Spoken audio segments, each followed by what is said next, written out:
ABC 10 News at 11 starts now.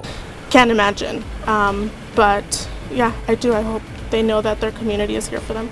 A makeshift memorial is growing tonight for two young children killed in a house fire in Chula Vista early this morning.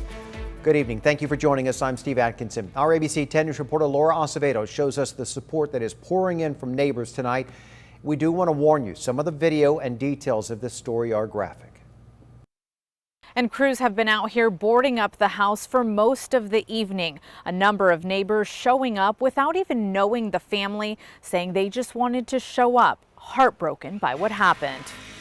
Can't imagine. It's devastating. A devastating loss for a Chula Vista family after a fire ripped through their home. Two young boys inside the house did not survive.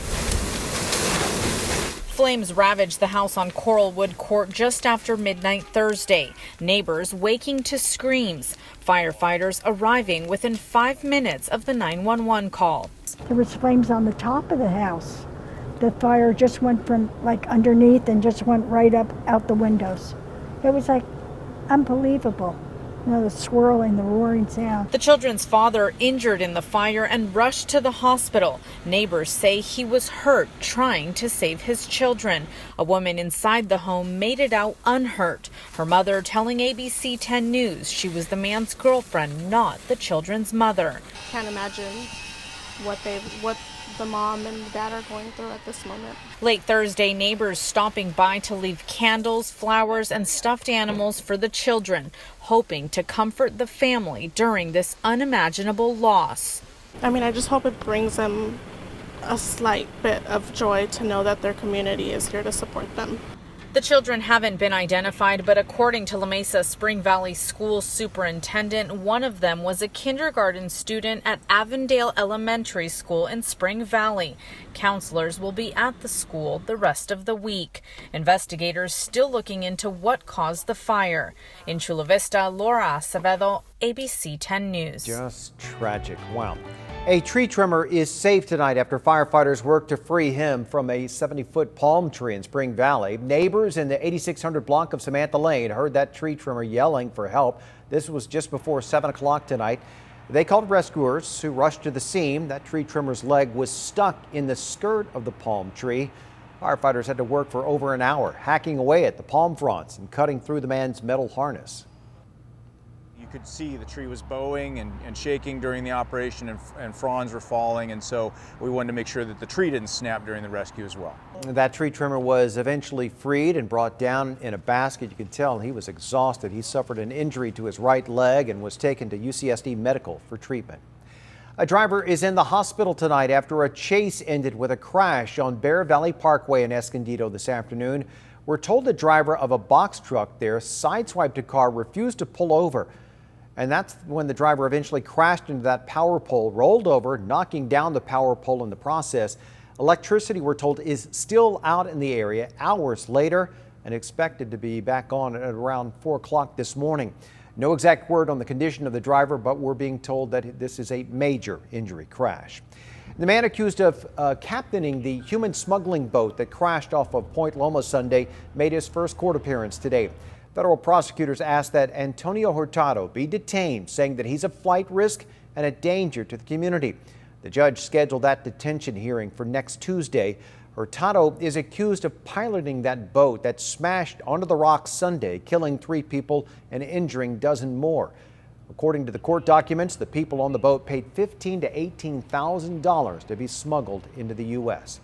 A 6th grade female student is in custody tonight after allegedly opening fire on a Idaho middle school.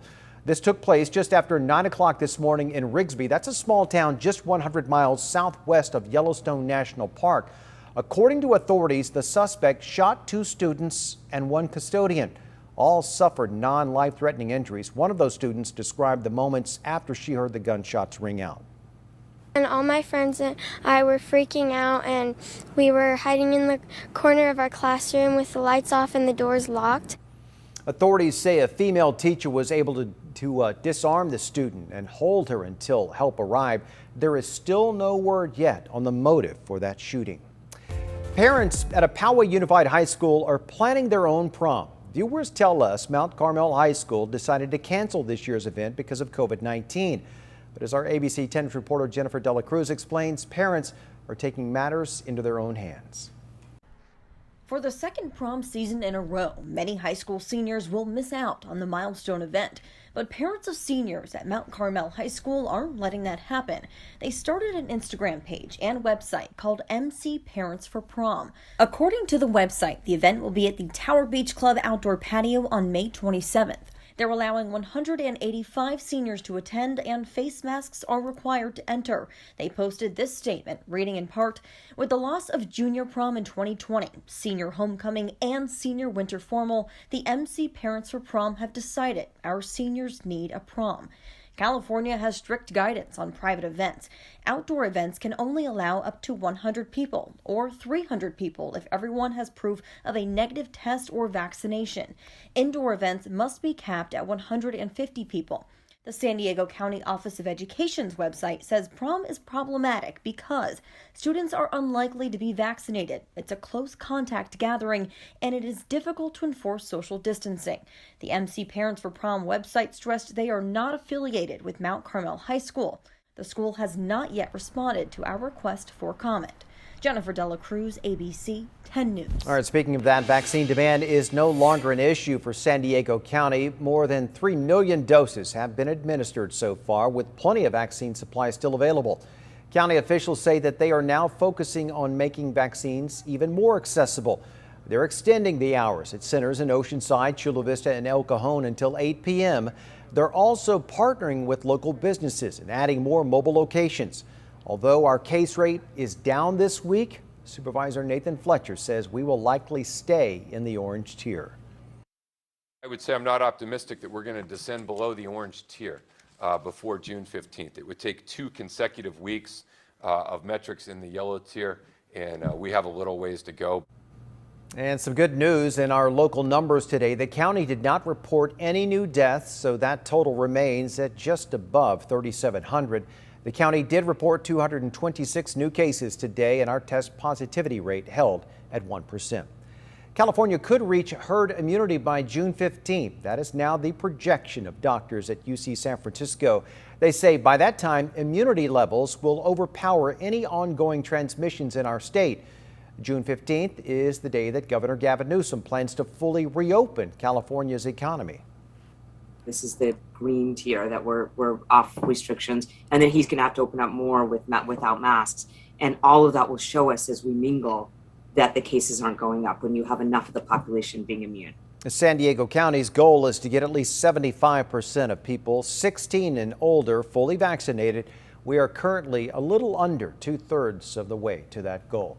And today we are kicking off National Nurses Week. ABC 10 News is sharing stories of hope and inspiration from the front lines.